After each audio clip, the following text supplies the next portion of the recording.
പട്ടിണിയോട് സമരം ചെയ്ത ബാല്യത്തിൽ തന്നെ VS എന്ന പ്രക്ഷോഭകാരി പിറവിയെടുത്തിരുന്നു. 15-ാം വയസ്സിലാണ് VS തന്റെ ആദ്യ സമരത്തിൽ പങ്കെടുത്തത്. സഖാവ് കൃഷ്ണപിള്ളയിലൂടെ കമ്മ്യൂണിസ്റ്റായി തൊഴിലാളികളുടെ ഇടയിലേക്ക്. VS എന്ന സമരസൂര്യൻ.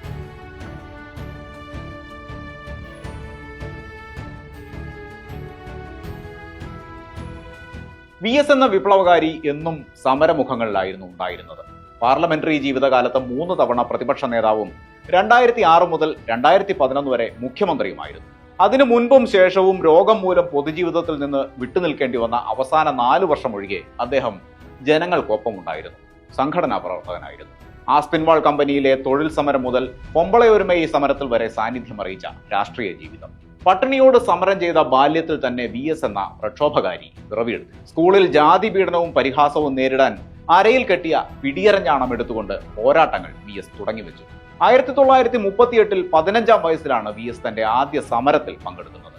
ആസ്പിൻവാൾ കമ്പനിയിൽ തൊഴിലാളിയായി പ്രവേശിച്ച അതേ വർഷം മിനിമം കൂലിയായി ഒരണ വേണം എന്നതായിരുന്നു സമരത്തിലെ പ്രധാന ആവശ്യം. ശക്തമായ സമരത്തിനൊടുവിൽ തൊഴിലാളികളുടെ ആവശ്യങ്ങൾ അംഗീകരിക്കപ്പെട്ടു. കയർ തൊഴിലാളികളുടെ സംഘടനാ നേതാവായ VSനെ സഖാവ് P കൃഷ്ണപിള്ള എന്ന കമ്മ്യൂണിസ്റ്റ് തൊഴിലാളി നേതാവ് അവിടെ നിന്നാണ് കണ്ടെത്തുന്നത്.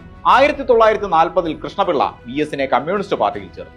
20-ാം വയസ്സിൽ കുട്ടനാട്ടിലെ കർഷക തൊഴിലാളികളുടെ ഇടയിൽ പ്രവർത്തനത്തിനായി കൃഷ്ണപിള്ള VSനെ അയച്ചു. അടിമകളെ പോലെ പണിയെടുത്തിരുന്ന തൊഴിലാളികളെ സംഘടിപ്പിച്ച് VS അവരെ സമരസന്നദ്ധരാക്കി. ജന്മികൾക്കെതിരെ സമരത്തിന് ആദ്യം ഇറങ്ങിയത് സ്ത്രീ തൊഴിലാളികൾ. പുന്നപ്ര വയലാർ സമരകാലത്ത് VS പോലീസിന്റെ നോട്ടപ്പുള്ളിയായിരുന്നു. പാർട്ടി നിർദ്ദേശപ്രകാരം ഒളിവിലായിരുന്ന VSനെ പൂഞ്ഞാറിൽ നിന്ന് അറസ്റ്റ് ചെയ്തു. ലോക്കപ്പിൽ ക്രൂരമർദ്ദനത്തിന് ഇരയായ VSനെ മരിച്ചുവെന്ന് കരുതി ഉപേക്ഷിക്കുകയായിരുന്നു പോലീസ്. 1964-ൽ കമ്മ്യൂണിസ്റ്റ് പാർട്ടി ചെയർമാനായിരുന്ന SA ഡാംഗെയോട് അതൃപ്തി അറിയിച്ചുകൊണ്ട് ദേശീയ കൗൺസിൽ വിട്ടിറങ്ങിയ 32 പേരിലും VS ഉണ്ടായിരുന്നു. CPIM-ന്റെ രൂപീകരണത്തിൽ കലാശിച്ച ഈ പിളർപ്പിന് പിന്നിലും ആ സഖാക്കളുടെ സമരവീര്യമുണ്ടായിരുന്നു. VS-ന്റെയും കർഷക തൊഴിലാളി സമരങ്ങളിൽ VS-ന്റെ പ്രതിച്ഛായ മോശമാക്കി മാധ്യമങ്ങൾ ചിത്രീകരിച്ച ഒരു സമരമായിരുന്നു വെട്ടിനിരത്തൽ സമരം എന്ന പേരിൽ അറിയപ്പെട്ട കുട്ടനാട്ടിലെ പ്രക്ഷോഭം. കൃഷിഭൂമി നികത്തുന്നതിനെതിരെയായിരുന്നു VS അന്ന് സമരം നയിച്ചത്. നികത്തിയ ഭൂമിയിൽ നട്ട വാഴയും കമുകും VS-ന്റെ നേതൃത്വത്തിൽ പിഴുതെറിഞ്ഞു. പിന്നീട് ഒട്ടേറെ മനുഷ്യാവകാശ പ്രശ്നങ്ങളിലും പരിസ്ഥിതി പ്രശ്നങ്ങളിലും VS ഇടപെട്ടു. മതികെട്ടാനുള്ള വനഭൂമി കയ്യേറ്റം പരിശോധിക്കാൻ പ്രതിപക്ഷ നേതാവായിരുന്ന VS നേരിട്ടെത്തി.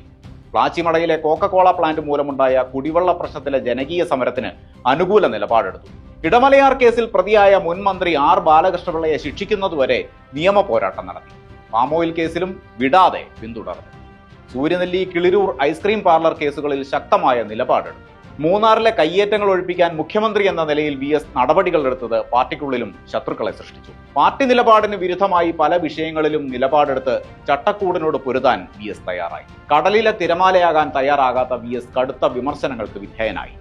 നെയ്യാറ്റിൻകരയിൽ ഉപതെരഞ്ഞെടുപ്പ് നടക്കുമ്പോൾ TP ചന്ദ്രശേഖരന്റെ ഭാര്യ KK രമയെ സന്ദർശിച്ച VS പോരാട്ടത്തിന്റെ വേറൊരു മുഖമാണ് കാണിച്ചു തന്നത്.